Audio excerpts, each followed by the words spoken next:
ಚುನಾವಣಾ ಆಯೋಗ ಮತದಾರ ಪಟ್ಟಿಯ ಪರಿಷ್ಕರಣೆ ಇಡೀ ದೇಶದಲ್ಲಿ ಮಾಡ್ತಾ ಇದೆ. ಅದೇ ರೀತಿ ಕರ್ನಾಟಕದಲ್ಲೂ ಕೂಡ ಮಾಡ್ತಾ ಇದೆ. ಅದೇ ರಾಜ್ಯದ ಕಾಂಗ್ರೆಸ್ ಸರ್ಕಾರ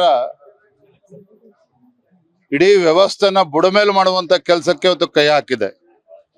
ಅಧಿಕಾರಿಗಳ ಮೇಲೆ ಒತ್ತಡವನ್ನು ಹೇರುವಂಥದ್ದು, ಅಧಿಕಾರಿಗಳ ದುರ್ಬಳಕೆ, ಮಸೀದಿಗಳಲ್ಲಿ ಕೂತ್ಕೊಂಡು ಇವತ್ತು SIR ನಡೀತಾ ಇರುವಂಥದ್ದು, ರಾಜ್ಯದ ಬಹುತೇಕ ಎಲ್ಲಾ ಜಿಲ್ಲೆಗಳಲ್ಲಿ ಎಲ್ಲಾ ವಿಧಾನಸಭಾ ಕ್ಷೇತ್ರಗಳು ಕೂಡ ಇದೇ ಮಾಡ್ತಾ ಇದ್ದಾರೆ. ಈಗ ತಮ್ಮ ಹುಳುಕನ್ನ ಮುಚ್ಚಾಕೊಳ್ತಕ್ಕಂಥ ಸಲುವಾಗಿ ಇವತ್ತು ಚುನಾವಣಾ ಆಯೋಗದ ಮೇಲೆ ದೂರುವಂಥದ್ದು ಸರಿಯಲ್ಲ.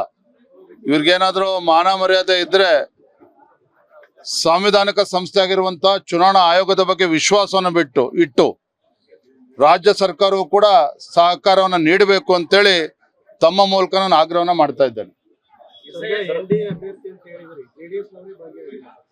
ಬರ್ತಾರಪ್ಪ, ಏನ್ ತೊಂದ್ರೆ. ನಾನು ಹೇಳಿದ್ದೇನಲ್ಲ, ಮಾನ್ಯ ಕುಮಾರಸ್ವಾಮಿ ಅವ್ರನ್ನು ಕೂಡ ನಾನು ಭೇಟಿ ಮಾಡ್ತೇನೆ. ನಮ್ಮ ಅಭ್ಯರ್ಥಿ ಪರವಾಗಿ ಅವ್ರ ಸಹಕಾರನು ಕೂಡ ನಾನು ಕೇಳೋನಿದ್ದೇನೆ ಬರುವಂತ ದಿನಗಳಲ್ಲಿ.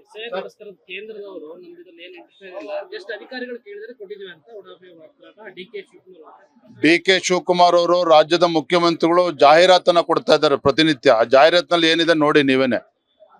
ಕೇಂದ್ರ ಸರ್ಕಾರ ತೆಗೆದುಕೊಂಡಿರ್ತಕ್ಕಂಥ ನಿರ್ಣಯ ಅಲ್ಲ, ಚುನಾವಣಾ ಆಯೋಗ ತೆಗೆದುಕೊಂಡಿರ್ತಕ್ಕಂಥ ನಿರ್ಣಯ, ಒಂದು ಪ್ರಕ್ರಿಯೆ ನಡೀತಾ ಇದೆ. ಅದಕ್ಕೂ ಕೂಡ ಕಲ್ಲಾಕುವಂತ ಕೆಲಸಕ್ಕೆ ಕಾಂಗ್ರೆಸ್ ಸರ್ಕಾರ ಇಳಿದಿರುವಂತದ್ದು. ರೈತರ ಸಂಕಷ್ಟಕ್ಕೆ ಸ್ಪಂದನೆ ಮಾಡಬೇಕಾಗಿರುವಂತಹ ಮಹತ್ತರ ಜವಾಬ್ದಾರಿ ಇವತ್ತು ರಾಜ್ಯ ಸರ್ಕಾರಕ್ಕಿದೆ.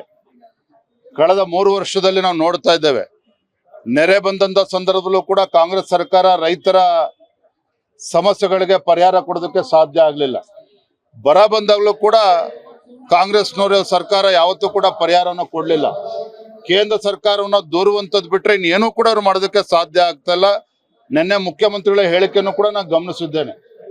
ಕೇವಲ ಮೊಸಳ ಕಣ್ಣೀರನ್ನು ಹಾಕ್ತಾ ಇದ್ದಾರೋ, ಪ್ರಾಮಾಣಿಕವಾಗಿ ರೈತರ ಸಂಕಷ್ಟಕ್ಕೆ ಸ್ಪಂದನೆ ಮಾಡ್ತಾರೋ ಬರೋದ್ರಿಂದ ನಾವು ಕೂಡ ನೋಡ್ತೇವೆ. ಸದನದಲ್ಲೂ ಕೂಡ ಇದ್ರ ಬಗ್ಗೆ ಚರ್ಚೆ ಮಾಡ್ತೇವೆ. ಅಡ್ಡ ಮತದಾನದ ಬಗ್ಗೆ ಈಗಾಗಲೇ ಕೇಂದ್ರದ ವರಿಷ್ಠರ ಗಮನಕ್ಕೆ ಏನ್ ವಿಚಾರಗಳು ಗಮನಕ್ಕೆ ತರಬೇಕು ತಂದಾಗಿದೆ. ಸೂಕ್ತ ಸಂದರ್ಭದಲ್ಲಿ ಅದ್ರ ಬಗ್ಗೆ ಒಂದು ನಿರ್ಧಾರವನ್ನ ಕೊಡ್ತಾರೆ. ಥ್ಯಾಂಕ್ ಯು, ಧನ್ಯವಾದ. ಲೇಟೆಸ್ಟ್ ಹಾಗೂ ಇಂಟ್ರೆಸ್ಟಿಂಗ್ ಸುದ್ದಿಗಳಿಗಾಗಿ ಬಾಸ್ ಟಿವಿ ಕನ್ನಡ ಚಾನೆಲ್ನ ಸಬ್ಸ್ಕ್ರೈಬ್ ಮಾಡಿ. ಹಾಗೆಯೇ ಬೆಲ್ ಐಕಾನ್ ಪ್ರೆಸ್ ಮಾಡಿ. ಇದರ ಜೊತೆಗೆ ಫೇಸ್ಬುಕ್, ಇನ್ಸ್ಟಾಗ್ರಾಮ್, X ನಲ್ಲೂ ಮಿಸ್ ಮಾಡದೆ ಫಾಲೋ ಮಾಡಿ.